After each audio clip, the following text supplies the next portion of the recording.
Are you ready? Yeah. Ready ka na mag-Tagalog o English? Oh my God, can I do English? Pero nakaintindi ka ng Yeah. Tagalog? Okay, sige. So, how about the hair color, balayads?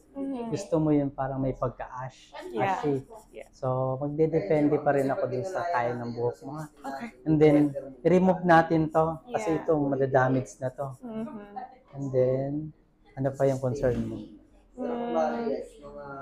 Nothing. I was just, yeah, I think maybe like up to here. Yung cut natin short. Yeah. Okay, and then, Can we do a like bit butterfly? layer. Yeah. Okay.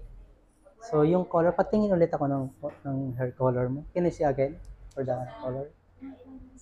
Okay.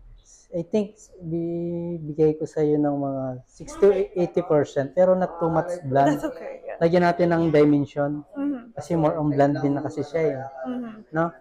Okay. Saan ka pa galing? Where from? Vancouver, Wow. Canada. Okay, ready ka na? Okay. I-cut ko muna ha. Okay. Okay, pa-prepare ko lang. Thank you. Thank you. Wow, ganda ng buhok. Diba na si May Magic? Oh, ito na yung pinaka-final. Gulat ka kanina, no? Oh, ayan na siya. Look. Oh.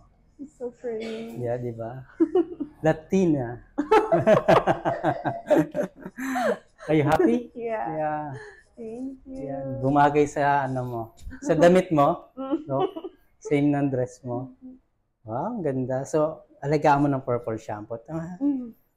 Yan. Opo. Oh. Thank you so much. Side ka? Oh, diba? Ang ganda ng dimension niya. Oh. Okay. Kunan ko ng video yung likod, ha? Thank you. Thank you.